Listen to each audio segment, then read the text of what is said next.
Hello everyone, आज हम बात करते हैं टाइप्स ऑफ इंडिविजुअल डिफरेंसेस के बारे में। इंडिविजुअल डिफरेंस के बारे में हम ऑलरेडी पढ़ चुके हैं कि एक बच्चा दूसरे बच्चे से किस किस तरीके से डिफरेंस होता है, तो उसके अलग अलग जो क्राइटेरियाज होते हैं डिफरेंस के, वही आज हम पढ़ने वाले हैं। तो इसमें सबसे पहला आता है फिजिकल डिफरेंस। फिजिकल डिफरेंस क्या होता है कि जब कोई बच्चा हाइट में कम है, किसी की हाइट ज़्यादा है, किसी का डार्क है फेयर कलर, किसी का फेयर है, कोई मोटा है कोई पतला है, जिसको फिजिकल अपीयरेंस से देख के आप समझ सकते हैं, डिफरेंस कर सकते हैं, वो आपका फिजिकल डिफरेंस में आता है। डिफरेंस इन इंटेलिजेंस की अगर हम बात करते हैं तो किसी बच्चे का IQ 100 प्लस होता है, 120 प्लस होता है, लेकिन किसी बच्चे का IQ 80 होता है, 70 होता है।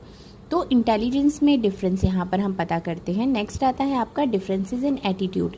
एटीट्यूड के डिफरेंस की अगर हम बात करते हैं कि टुवर्ड्स पीपल या किसी ऑब्जेक्ट को लेकर, किसी इंस्टीट्यूशंस को लेकर जो वो होता है, एटीट्यूड होता है, वो अलग अलग होता है। डिफरेंसेस अचीवमेंट की अगर हम बात करते हैं तो जो अचीवमेंट होता है, जैसे कि आपका रीडिंग में हो गया, राइटिंग में हो गया, लर्निंग मैथमेटिक्स हो गया, इनमें जो आपका डिफरेंस आप देख सकते हैं एक बच्चे से दूसरे बच्चे के अंदर, वो अचीवमेंट में आता है।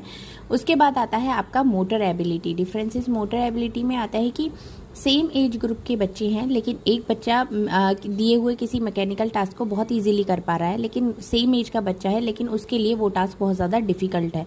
तो ये डिफरेंस होता है आपका मोटर एबिलिटी में। उसके बाद आता है अकाउंट ऑफ सेक्स।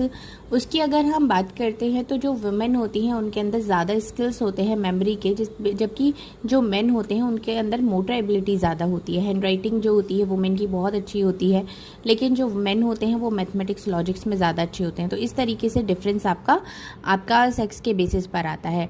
अब आता है इकोनॉमिक स्टेटस के ऊपर जो आपका डिफरेंस आता है। इकोनॉमिक स्टेटस की अगर हम बात करते हैं तो हर बच्चे का एक इकोनॉमिक स्टेटस अलग होता है। कुछ बहुत हाई फाई सोसाइटी से बिलोंग करते हैं, कुछ नॉर्मल होते हैं, classes medium class, high class, तो उसके ऊपर डिफरेंस होता है। डिफरेंसेस इन इंटरेस्ट की बात करते हैं तो इसमें आपका फैमिली बैकग्राउंड हो गया या आपका लेवल ऑफ डेवलपमेंट हो गया, किस किस तरीके से आपके इंटरेस्ट है अलग अलग होते हैं, उसके ऊपर बेस है।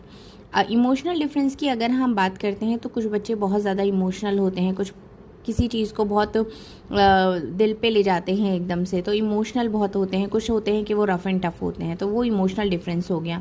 नेक्स्ट आता है आपका पर्सनैलिटी डिफरेंस। ओवरऑल अगर आप इंडिविजुअल पर्सन की पर्सनैलिटी देखते हैं तो आप उसको डिफ्रेंशिएट कर सकते हैं कि हाँ भाई, हर बच्चा, हर पर्सन डिफरेंट होता है। तो ये हैं इंडिविजुअल डिफरेंसेस एक बच्चे से दूसरे बच्चे के अंदर। टीचर को चाहिए कि वो हर बच्चे के इंडिविजुअल डिफरेंस को ध्यान में रखते हुए अपनी टीचिंग लर्निंग प्रोसेस करे, जिससे कि बहुत ही ज़्यादा वो इफ़ेक्टिव रहेगी। Thank you so much.